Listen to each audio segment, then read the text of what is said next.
आज हम लोग 10वीं कक्षा का नया सेशन के अंतर्गत पहला नंबर चैप्टर को लेकर आगे बढ़ेंगे।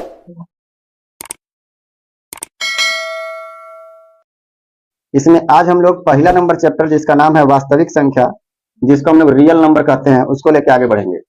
वास्तविक संख्या जो चैप्टर का नाम है, उसी से हमको बहुत कुछ सीखने को मिलेगा। सबसे पहले क्या बोला गया? वास्तविक संख्या। तो सबसे पहला बात ये होना चाहिए, ये वास्तविक संख्या क्या होता है। सबसे पहले तो इसी के बारे में जानना होगा। तो वास्तविक संख्या जो होता है वो परिमेय संख्या और अपरिमेय संख्या दोनों का सम्मिलित रूप होता है। मतलब परिमेय संख्या और अपरिमेय संख्या को वास्तविक संख्या बोलते हैं। अब बात ये उठता है कि क्या सभी परिमेय संख्या वास्तविक संख्या होते हैं? हाँ, होते हैं। अभी हम क्या बोले, ध्यान से पहले बात को समझिए। हम ये बोले कि ये जो वास्तविक संख्या है प्यारे, ये दो चीज से मिलकर बना है। ठीक है, कौन कौन चीज से? बनल है। ठीक है, बना हुआ है। कौन कौन से? पहला परिमेय संख्या, परिमेय संख्या, और दूसरा अपरिमेय संख्या। यहां समझिएगा, क्वेश्चन पूछा जाता है, इसलिए ये बता देना या आपको जान लेना जरूरी है। परिमेय संख्या और अपरिमेय संख्या दोनों मिल करके और क्या बन जाते हैं? कहने का अर्थ यह है कि सभी परिमेय संख्याएं वास्तविक संख्या कहलाएंगी, सभी अपरिमेय संख्याएं वास्तविक संख्या कहलाएंगी। लेकिन सवाल ऐसा पूछ दे कि क्या सभी वास्तविक संख्याएं परिमेय संख्या होंगी? नहीं, क्योंकि इसमें अपरिमेय भी हो सकता है। अगर ऐसा पूछ दे कि क्या सभी वास्तविक संख्याएं अपरिमेय संख्या होंगी? नहीं, सभी नहीं होंगी। हाँ, कुछ हो सकता है। ठीक है, ये 100% अगर कहे कि क्या सभी वास्तविक संख्याएं अपरिमेय संख्या होगी, तब उस कंडीशन में आपका उत्तर होना चाहिए नहीं। लेकिन कहीं ऐसा पूछ दे कि क्या सभी वास्तविक संख्याएं अपरिमेय संख्या हो सकती है, तो सभी नहीं हो सकती है, क्योंकि सभी में आपका अपरिमेय उपरिमेय दोनों ना आ जा रहा है। तो अपरिमेय भी हो सकता है और परिमेय भी हो सकता है। तो 100% आप श्योर नहीं बोल सकते। ठीक है, ऐसा रहे कि क्या कुछ वास्तविक संख्याएं अपरिमेय संख्या हो सकती हैं, तो हाँ, कुछ हो सकती है। सब के सब नहीं, लेकिन कुछ हो सकती हैं। अगर इसमें कहे कि कुछ वास्तविक संख्याएं परिमेय संख्या होंगी, तो हाँ, होंगी। ठीक है, यानी परिमेय संख्या को वास्तविक संख्या बोल सकते हैं, अपरिमेय संख्या को वास्तविक संख्या बोल सकते हैं, लेकिन सभी वास्तविक संख्या को परिमेय संख्या या अपरिमेय संख्या नहीं बोल सकते। अलग अलग कहेगा तब। ठीक है, तो उस कंडीशन में उत्तर आपका क्या होगा? नहीं। अब आपके दिमाग में ही चल रहा होगा कि सर वास्तविक संख्या में परिमेय अपरिमेय तो बता दिए, लेकिन ये नहीं समझ में आया कि परिमेय संख्या किसको कहते हैं। अब तो जितनी भी परिमेय संख्याएं होती हैं, मतलब कोई भी प्राकृत संख्या जिसको आप देखें, प्राकृत संख्या तो जानते हैं, 1 से लेके अनंत तक, मतलब गिनती की संख्या को परिमेय संख्या प्राकृत संख्या कहते हैं। पूर्ण संख्या किसको कहते हैं? जीरो को उसी में सम्मिलित कर दीजिए, प्राकृत संख्या में जीरो को सम्मिलित कर दिया जाए तो वो क्या कहलाता है? पूर्ण संख्या। एक और पढ़े होंगे आप लोग, पूर्णांक संख्या। पूर्णांक संख्या में धनात्मक संख्याएं भी आती हैं, ऋणात्मक संख्याएं भी आती हैं, और हाँ, जीरो भी आता है। जब आपस में सब मिले हुए रहेंगे या फिर इन सभी को सम्मिलित रूप में हम कहते हैं पूर्णांक संख्या। अब बात ये उठता है कि पूर्णांक संख्या के बाद परिमेय संख्या आएगा। अब परिमेय संख्या में क्या आएगा? तो परिमेय संख्याएं जो होती हैं वो पूर्णांक संख्या टोटल होता है, जितना भी पूर्णांक संख्या है उस सब के सब परिमेय संख्या में आता है।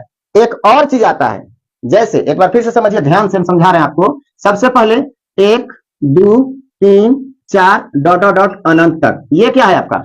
प्राकृत संख्या, प्राकृत संख्या, नेचुरल नंबर। ठीक है, आगे बढ़िए। अगर हम बात करें 0 1 2 3 4 डॉट डॉट डॉट अनंत तक, पूर्ण संख्या। अब बात उठता है कि पूर्णांक संख्या किसको? तो देखिए, जीरो भी आएगा। इसके आगे बढ़ रहे हैं हम, तो पहले इसमें जीरो नहीं था, जीरो इंक्लूड हुआ। अब जीरो जब इंक्लूड हो गया तो अब माइनस वाला इसमें आएगा। तो माइनस वाला अगर आएगा तो इधर डॉटेड लाइन के इसके इधर का मतलब समझिए कि और भी बहुत सारी संख्याएं आएंगी। -4 -3 -2 -1 0 1 2 3 4 5 डॉट डॉट डॉट अनंत तक। पहले जीरो नहीं था, प्राकृत संख्या। ठीक है, पूर्ण संख्या में जीरो आ गया। पूर्णांक संख्या जिसमें धनात्मक संख्या भी आया, ऋणात्मक संख्या भी आया और शून्य भी आ गया, तब उसको क्या बोले? पूर्णांक, जिसको इंटीजर भी बोला जाता है। अब बात ये उठता है कि अगर पूर्णांक संख्या हमको मिल गया या पूर्णांक मिल गया, तो इसी को हम लोग इसको भी परिमेय संख्या बोल सकते हैं, इसको भी परिमेय संख्या बोल सकते हैं, इसको भी परिमेय संख्या बोलते हैं। अब सोचने वाली बात यह है कि अभी तक तो सब संख्या मिल गया हमको, लेकिन एक तरह का संख्या नहीं मिला। जानते हैं वो क्या है? भिन्नात्मक संख्या। भिन्नात्मक मतलब बटा वाला संख्या अभी तक शामिल नहीं हुआ। तो इसी में अगर बटा वाला संख्या को भी शामिल कर दीजिएगा ना, तो सब मिला के क्या हो जाएगा? परिमेय संख्या। ठीक है, तो बटा वाला संख्या जिसको हम लोग बात करेंगे, जैसे यहाँ पे डॉटेड लाइन देकर के 3/4 कह दीजिए, 2/7 कह दीजिए, माइनस में भी रहेगा तो कोई बात नहीं, -3/9 कह दीजिए।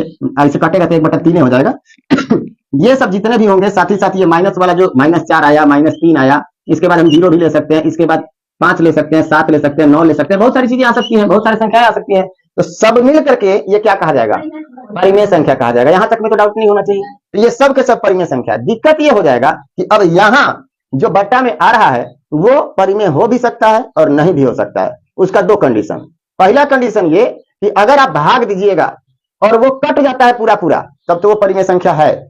ठीक है, पूरा पूरा अगर कट गया तो परिमेय संख्या है। अगर पूरा पूरा नहीं कट रहा है और बार बार रिपीट कर रहा है एक ही चीज, वो कैसे? तो देखिए, मान लीजिए हम कोई चीज में भाग दिए, जैसे 2 से हम भागा दे दिए 5 में, तो आप जानते हैं 2 दूनी की 4, 2 बार गया। इसके बाद अगर हम दशमलव देते हैं तो यहाँ 4 आ गया, 1 बच गया, 1 के बगल में 0 उतारेंगे, दशमलव देंगे तब, दशमलव दिए तो 0 हो गया, तो 10, 2 बचे, यानी 2.5 बार में ये 5 जो था 2 से पूरा पूरा कट गया। अब कट गया तो ये परिमेय संख्या कहलाएगा। ठीक है, अब बात ये उठता है कि अगर इसी में मान लीजिए यहाँ हम 3 में 2 से भागा कर रहे हैं, सॉरी 3 में नहीं, 2 से 3 में, 2 से 3 में दीजिए, 2 से भागा करेंगे 3 में, तो 3 से भागा लगाइए, भागा तो नहीं लग रहा है, तो हमको शुरू में दशमलव देना पड़ेगा। तो अगर हम 0 देकर के दशमलव दे रहे हैं, अब आप कहिएगा कि 0 काला दे रहे हैं जब दशमलव देना है, तो ये ठेपी हवा, जैसे छुछिया में ठेपी, छुछिया समझते हैं, जब ठेपी ना लगे तो बिगा जाएगा कि नहीं, उसी प्रकार से अगर 0 नहीं है ना, तो ये जो बिंदी आप देख रहे हैं जिसका दशमलव कहते हैं, उसको कोई ऐसे ही समझ लेगा कि हाँ पेन से कहूं एक बार फेंक गई होता है, समझ गए। अब अगर ये 0 है तो इसका मतलब कोई भी मूर्ख आदमी, मतलब होशियार आदमी, मूर्ख आदमी नहीं, होशियार आदमी मान लीजिए 4 ऐसे तो नहीं लिखेगा। कहीं भी आप देखें किताब वगैरह में कि ऐसे 4 लिखा हुआ हो, नहीं लिखेगा। अगर ऐसे लिखा हुआ है इसका मतलब आपको समझना है कि बीच में दशमलव हो सकता है नहीं है, तभी 0 लिखा है, और नहीं तो 0 नहीं लिखेगा। तो ये पहचान है 0 कि इसके बीच में कोई ना कोई चीज है, मतलब चिन्ह है, और वो चिन्ह कौन सा हो सकता है? दशमलव। तो यहाँ हम दशमलव दे दिए, तो यहाँ कितना आ गया? 20 हो गया, क्योंकि 2 पहले से था, दशमलव दिए तो 0 पड़ गया, हो गया 20। जब हम 3 से भागा लगाए 20 में, तो 3 छक 18, कितना बचल?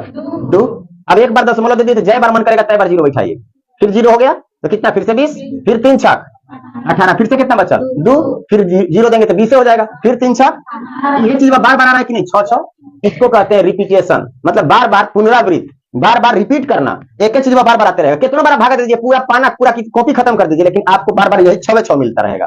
इसको कहा जाता है पुनरावृत्त करना। ये पूरा पूरा कट गया, सॉरी ये नहीं, ये पूरा पूरा कट गया, और इसमें बार बार रिपीट कर रहा है, तो बार बार रिपीट करेगा तो भी परिमेय संख्या होगा। ठीक है, अब दिक्कत यह है कि कभी कभी जैसे 22/7 को क्या कहा गया है? परिमेय संख्या। परिमेय संख्या, इसका जो संकेत है ना, जिसको हम पाई कहते हैं, वो आपका अपरिमेय संख्या है। लेकिन इसको भी 22/7 को भी परिमेय संख्या कहा जाता है। और किसको? जो 3.14 है, जो दशमलव में, क्योंकि 3.14 लिख दिया तो 4 के बाद तो कुछ नहीं ना है, तो उस कंडीशन में वो भी क्या कहलाएगा? परिमेय संख्या कहलाएगा। लेकिन पाई जो होता है वो अपरिमेय संख्या होता है। तो अभी हम यहाँ पे ये बात कर रहे थे कि 22/7 है, इसको भाग लगाइएगा ना, तो बे से दूर तक चलते जाइए, कटने वाला नहीं है। ठीक है, रिपीट भी नहीं करेगा, बहुत दूर जाने के बाद हो सकता है रिपीट करे। ठीक है, लेकिन ये कोई जरूरी नहीं कि करबे करेगा, मतलब अंसा जाइएगा भागा देते देते, तो उस कंडीशन में इसको आप क्या कहेंगे? अपरिमेय संख्या। लेकिन अभी बट्टा के रूप में दिया हुआ है कि नहीं? तो क्या है? ये परिमेय संख्या है अभी। लेकिन मान लीजिए इसको न लेकर के, ये तो बट्टा में साफ साफ लिखा हुआ है 22/7, तो परिमेय संख्या कहबे करेंगे। लेकिन कभी कोई भी संख्या से, नीचे कोई भी संख्या हो, ऊपर कोई भी संख्या हो, जब आप भाग देते हैं, तो भाग देने के क्रम में अभी उस संख्या हमको पता नहीं कौन सा संख्या से भाग देंगे, क्यों? अपरिमित रूप से अनवसानी अनावर्ती होगा, मतलब वो कभी वापस आइबे नहीं करेगा, वो भाग दे करके तो देखना पड़ेगा, वो संख्या वैसा रखना पड़ेगा। ठीक है, तो यहाँ पर अगर हम मान लीजिए किसी भी संख्या में, मान लीजिए x में y से भागा किए, ठीक है, y की जगह पर कुछ भी हो सकता है, x की जगह पर कुछ भी हो सकता है। जब भाग करेंगे तो जान रहे हैं क्या आ रहा है? 0.01 0.01, फिर 0.001, फिर 0.0001, फिर 0.0000001, 5 गो था यहाँ, 4 गो या 5 गो लिया, मतलब अब इसके आगे अब बढ़ेगा। अब आप अपने से सोच के देखिए कि कभी रिपीट हो सकता है? नहीं, पहले 1 0 था दशमलव के बाद, फिर 2 0 हो गया, फिर 3 0 हो गया, फिर 4 0 हो गया, फिर 5 0 हो गया, ऐसे ही 100 0, 101 0, 1 लाख 0, 1 लाख 1 0, 1 लाख 3 0, 1 लाख 25,000 0, कुछ भी हो सकता है। तो फिर रिपीट होने वाला चीज नहीं है, और जब रिपीट होने वाला नहीं है प्यारे, तो ये अपरिमेय संख्या हो गया।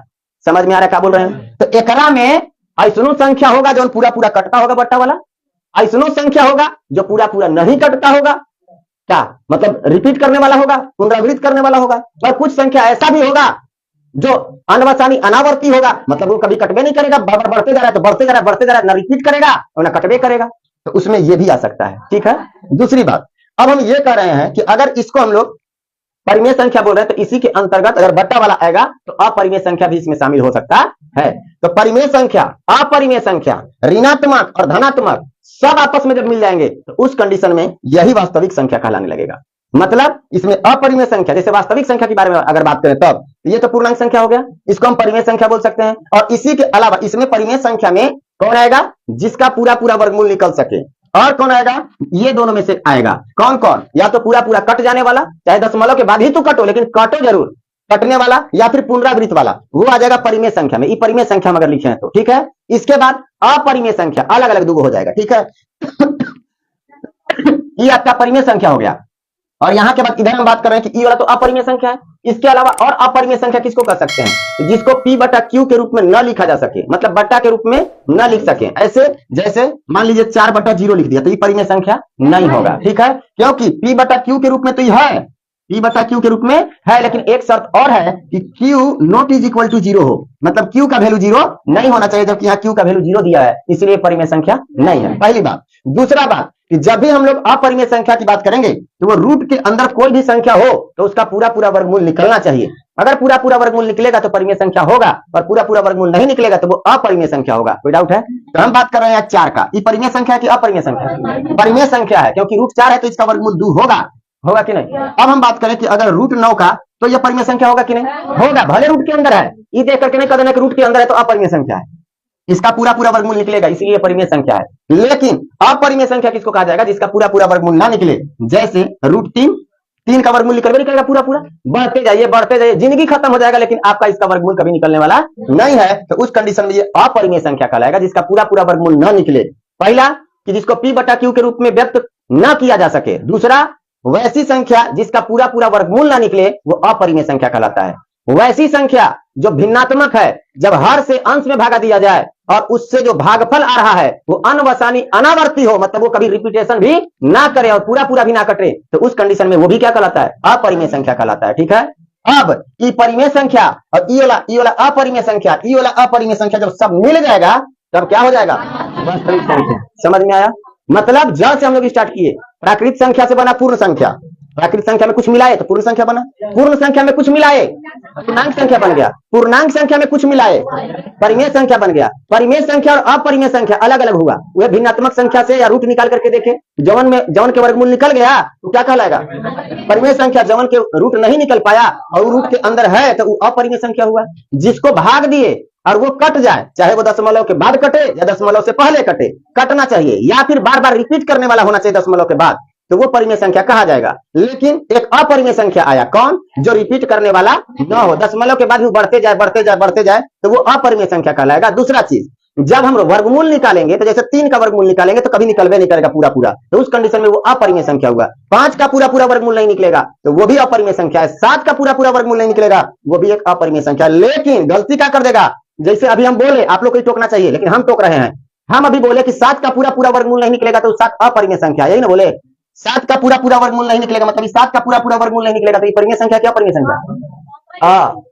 अभी कौन सा बोल रहे था, परिमेय होगा क्या परिमेय संख्या, परिमेय संख्या क्या परिमेय संख्या। सोच के अभी तुरंत हम बोले, टटका क्या बोले हैं कि वह संख्या जिसका पूरा पूरा वर्गमूल नहीं निकलता है तो अपरिमेय संख्या कहलाता है। तो इसका पूरा पूरा वर्गमूल नहीं निकलता है तो ये परिमेय संख्या है, सब गलत।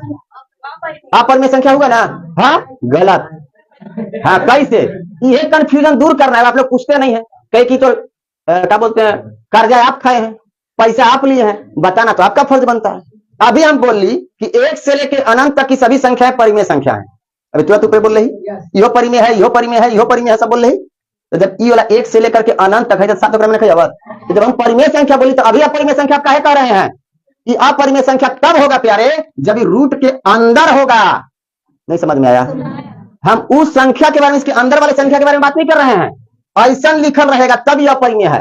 अब अगर 7 अकेले है बिना रूट के तब तक उप अपरिमेय नहीं है, तब वो परिमेय संख्या है। बुझा रहा है क्या बोले? हाँ, ये कंफ्यूजन दूर करना है, नहीं तो घर जाके कह दिएगा मास्टर बात हमरा पढ़ा दिया कि रूट के अंदर जवन संख्या रहा है जवन अपरिमेय संख्या है ना, रूट के साथे जवन संख्या है और उसका वर्गमूल निकाले तो पूरा पूरा नहीं कट रहा है, पूरा पूरा वर्गमूल नहीं निकल रहा है तो रूट के साथे वो अपरिमेय संख्या है, रूट को हटा के अपरिमेय संख्या नहीं है। समझ रहे हैं क्या बोल रहे हैं? हम एक एक बात को समझिएगा, तोड़ तोड़ के ये समझा रहे हैं। ये अपरिमेय संख्या है अगर 3 का वर्गमूल नहीं निकल रहा है पूरा पूरा, तो ये अपरिमेय संख्या है। लेकिन क्या ई 3 को अपरिमेय संख्या बोलेंगे? कदापि नहीं बोलेंगे। समझ में आ रहा है क्या बोले?